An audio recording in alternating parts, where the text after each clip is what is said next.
Selamat pagi, Shalom. Puji Tuhan, kita ada di minggu pertama di tahun 2025 ini. Hari ini saya mau bicara di bawah judul New Year, New Covenant, New You. Apa sih ini? Ini sedang bicara bagaimana kita hidup baru di dalam perjanjian yang baru. Amin. New Year, New Covenant, New You. Tahun baru, perjanjian baru, dan diri kita yang baru. Sekali lagi ini bicara tentang hidup baru di dalam perjanjian yang baru. Mari kita baca sama-sama Lukas pasal 22 ayat 19 sampai 20. Lukas 22 ayat 19 sampai 20. 1, 2, 3. Lalu ia mengambil roti, mengucap syukur, memecah-mecahkannya dan memberikannya kepada mereka, katanya, "Inilah tubuhku yang diserahkan bagi kamu, perbuatlah ini menjadi peringatan akan aku." Demikian juga dibuatnya dengan cawan sesudah makan. Ia berkata, "Cawan ini adalah perjanjian baru oleh darahku yang ditumpahkan bagi." Saudaraku, minggu ini kita akan memulai dengan perjamuan kudus dan saya ingin membawakan renungan ini mengaitkannya dengan perjamuan kudus. Saudaraku, ada beberapa peristiwa dalam hidup ini yang sering kita jadikan momentum atau titik momen atau momentum untuk kita memulai sesuatu yang baru. Kalau seorang berulang tahun, dia kemudian berpikir, oh di umur yang ke-30, ke-40, ke-50, ke-60, atau ke-20, keberapa saja, sweet 17, keberapa saja dia merasa ini adalah momentum untuk saya memulai sesuatu yang baru. Kemudian tahun baru juga, New Year, di awal tahun seringkali kita menjadikannya sebuah momentum untuk mungkin kita memulai habit yang baru, kebiasaan yang baru, target disiplin yang, atau mungkin setelah kita lulus dari sebuah universitas, dari sebuah sekolah atau dari sesuatu yang kita melewati ujiannya dan setelah kita lulus kemudian kita berpikir ini momentum untuk saya memulai sesuatu yang baru. Atau mungkin beberapa orang pernikahan menjadi momentum untuk dia memulai sesuatu yang baru, dapat kerjaan baru, bahkan mungkin pindah kota yang baru. Nanti saya pindah ke situ, saya memulai sesuatu yang baru. Dia jadikan itu sebuah momentum untuk merekayasa lingkungannya yang baru. Saudaraku, tapi tahukah kita ada satu momen di dalam Alkitab yang Tuhan berikan kepada kita untuk memulai lembaran baru dalam perjalanan rohani kita. Itu adalah momen perjamuan kudus.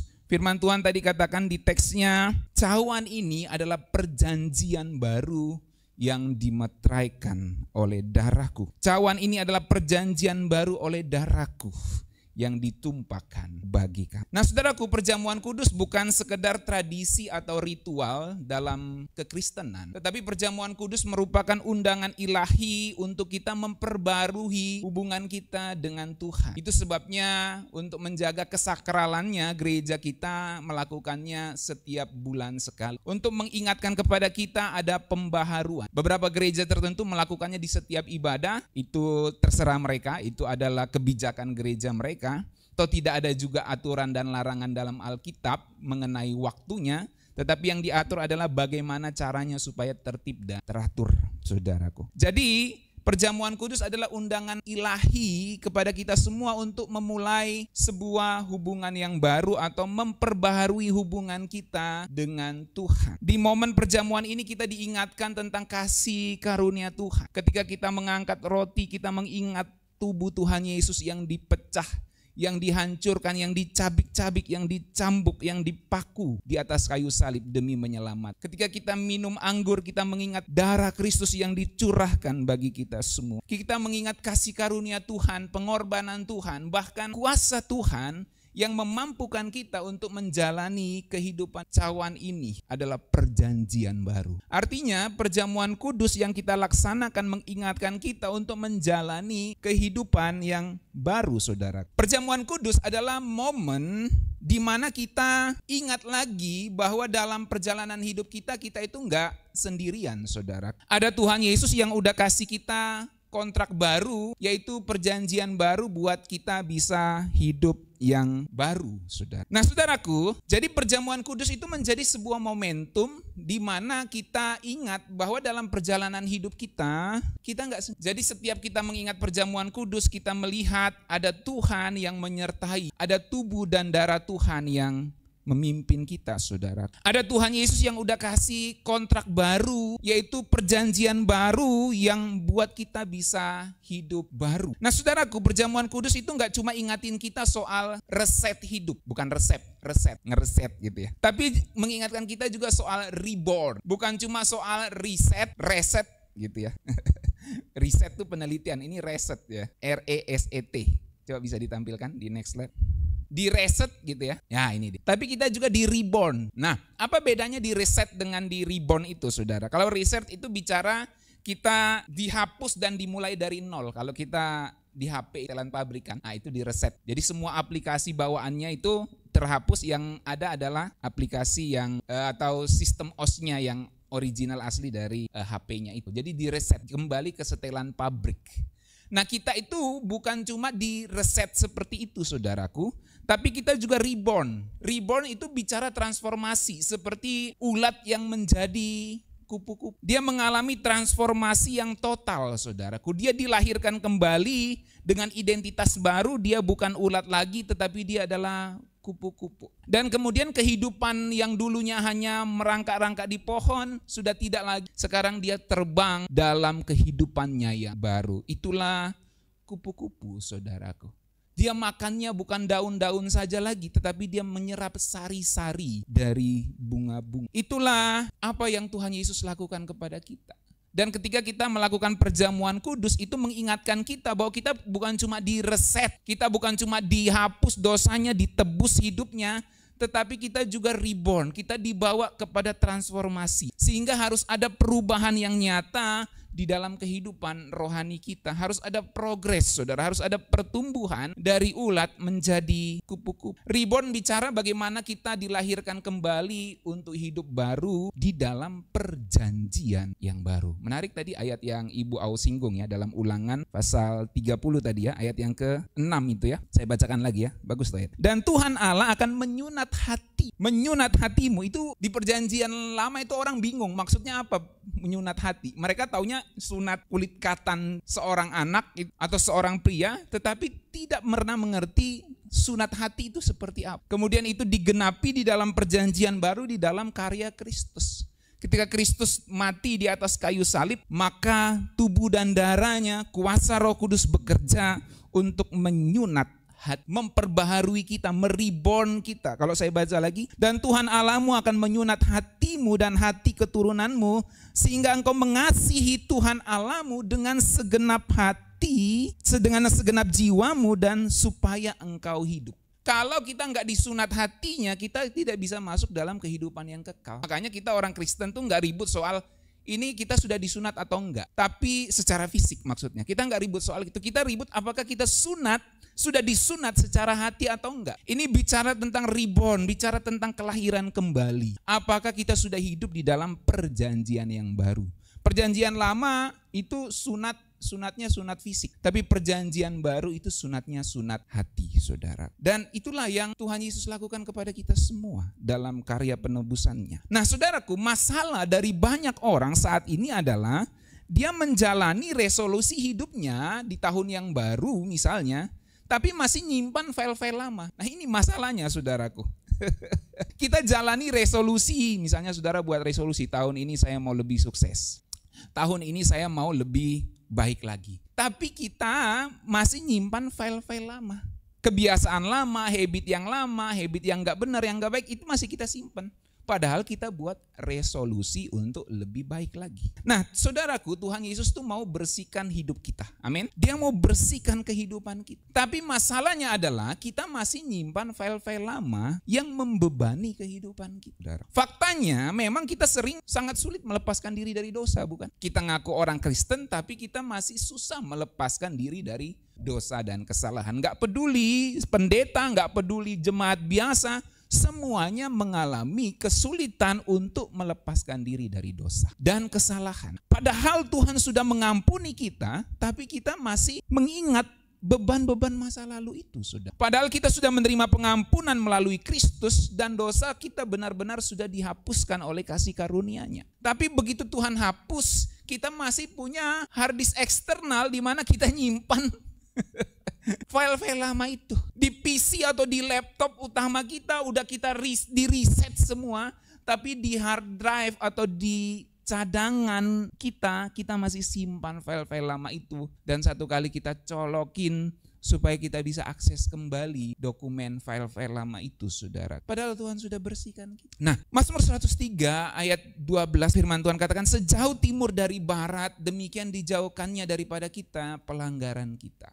Jadi benar bahwa Tuhan itu mengampuni, menebus kita, dan ingin memperbaiki kehidupan kita. Masalahnya kitalah yang sering kembali mengkonekkan diri kita dengan dokumen-dokumen file-file lama yang mungkin masih kita simpan, saudaraku. Firman Tuhan jamin bahwa dosa kita tidak diingat lagi oleh Tuhan. Status kita sudah diperbaharui. Ingat, kita bukan cuma direset, tapi juga di reborn. Kita bukan cuma dikembalikan dari nol, dilahirkan kembali, tapi kita mengalami transformasi untuk terus bertumbuh. Bukan hanya ulat terus di dalam kepompong, tapi menjadi kupu-kupu. Tuhan mau kita diperbaharui menjadi anak-anak. Kita bukan cuma direset mulai dari nol ya, tapi kita di reborn supaya kita mengalami transformasi dengan identitas yang baru, dengan habit dan bukan merangkak-rangkak saja lagi seperti ulat, tapi kita terbang seperti kupu-kupu, saudara. Meskipun Tuhan sudah menghapus dosa kita, seringkali kita masih menyimpan file lama. File lama itu bisa dalam bentuk rasa bersalah. Padahal Tuhan sudah ampuni, kita masih merasa kita menyimpan penyesalan-penyesalan di masa lalu yang menghambat. Atau bahkan kebiasaan buruk di masa lalu. Dulu kita sering melakukan kebiasaan buruk ini, kita sudah terima Tuhan Yesus, kita sudah diperbaharui, tapi kita masih mau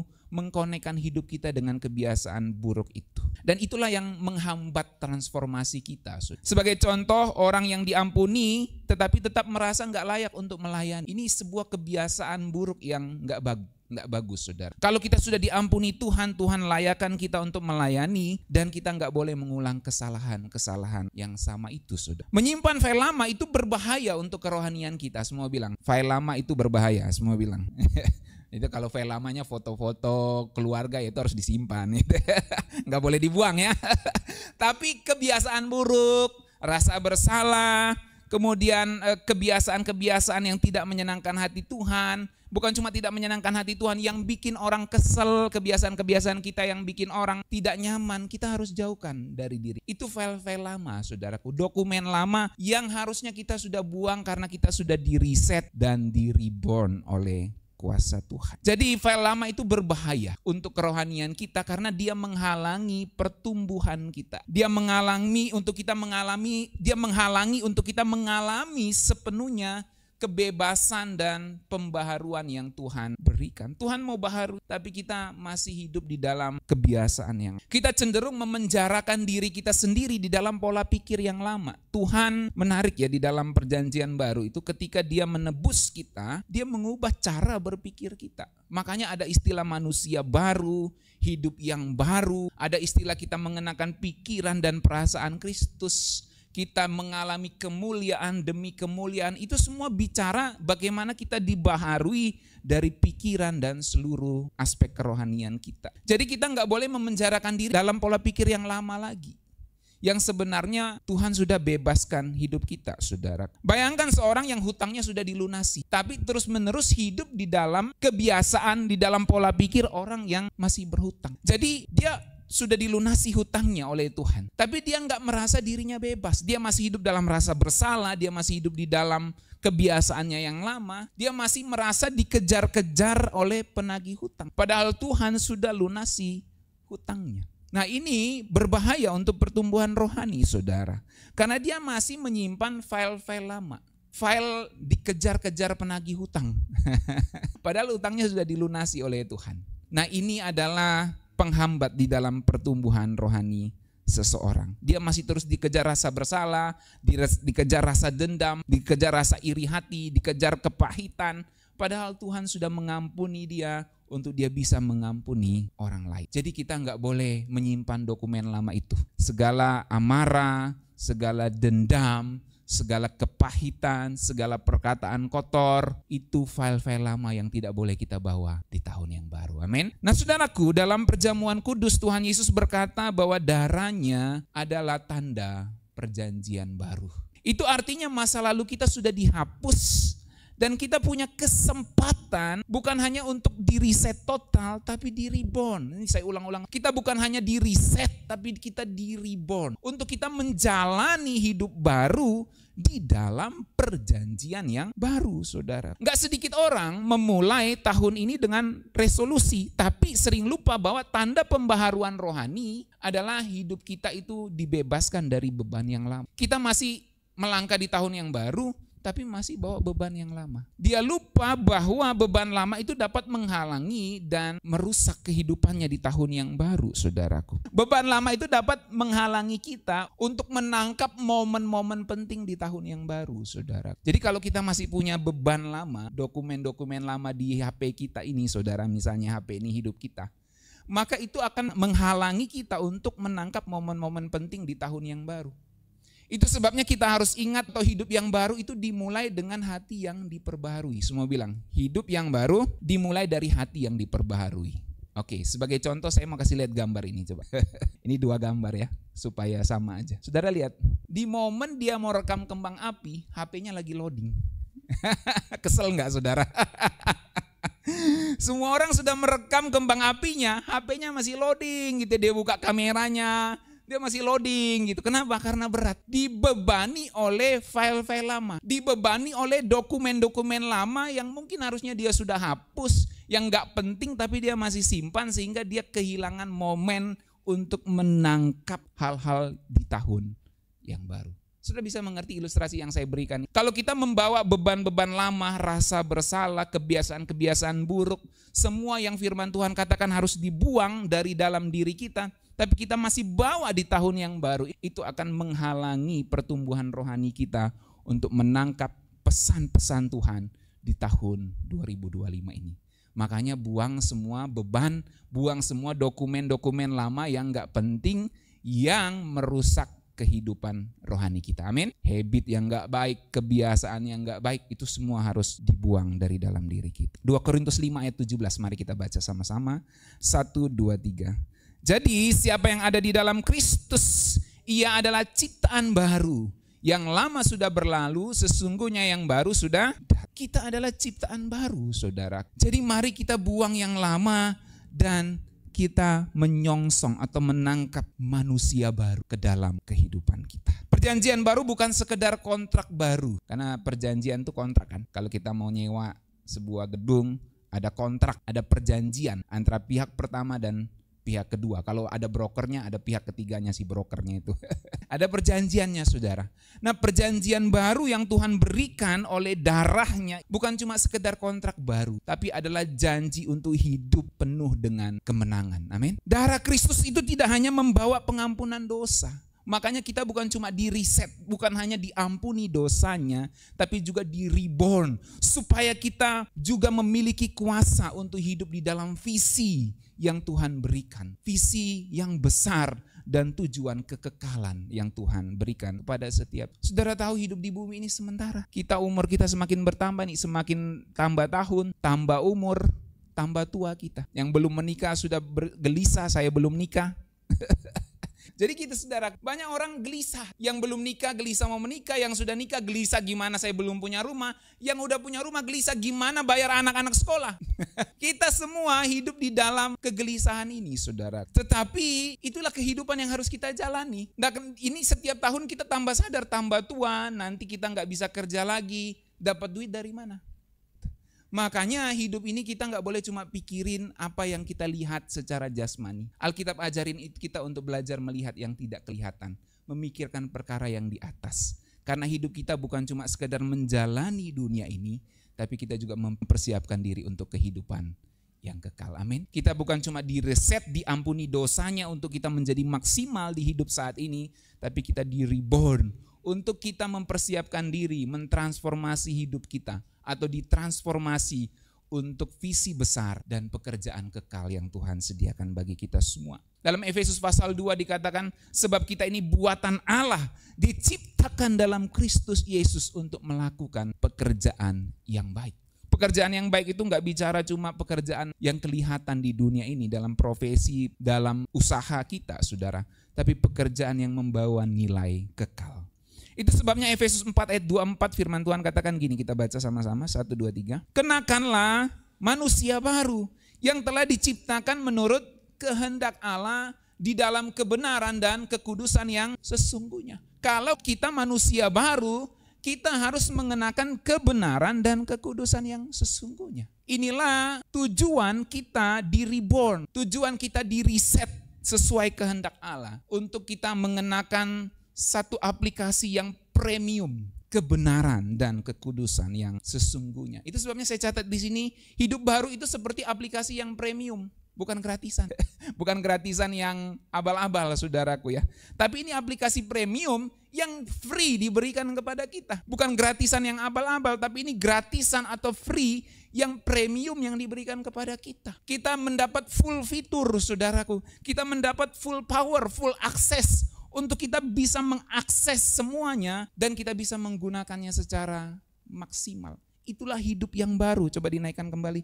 Itulah manusia baru. Jadi kita ini mengenakan manusia baru artinya kita mengenakan semua full fitur yang premium. Kita menggunakan semua aplikasi atau fitur yang powerful di dalam aplikasi itu yang begitu premium itu, saudara. Dan kalau kita nggak gunain itu, kita nggak hidup di dalam kebenaran dan kekudusan yang sesungguhnya, maka kita nggak sedang maksimalin full power dan full fitur, full access yang sebenarnya kita sudah dapatkan di dalam hidup kita. Jadi kalau kita nggak berusaha untuk hidup benar di dalam Tuhan, kita nggak berusaha untuk hidup di dalam kekudusan, kita nggak berusaha untuk hidup sesuai dengan kehendak Allah, bahkan karena firman Tuhan bilang kamu harus berusaha untuk hidup sesuai kehendak Allah, tapi kita nggak berusaha untuk itu, maka kita sedang mengabaikan full fitur, full access, full powerful, sudah full powerful pula saudara ya, full power yang harusnya kita bisa gunain secara maksimal untuk kita bisa menghidupi transformasi kehidupan dari ulat menjadi kupu-kupu itu, saudaraku.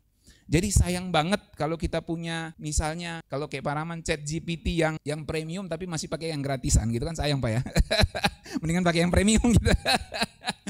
Sayang sekali kalau kita punya akses yang misalnya YouTube-nya YouTube yang premium, nggak ada iklan, tapi kita masih pakai YouTube yang kita putar lagu ada iklan gitu, yang ngeselin banget gitu. Karena monetisasi, saudara. Tapi kayak gitu. Jadi kalau kita bisa mengakses yang VIP, kenapa kita harus pakai yang ekonomi? Prinsip sederhananya gitu kan.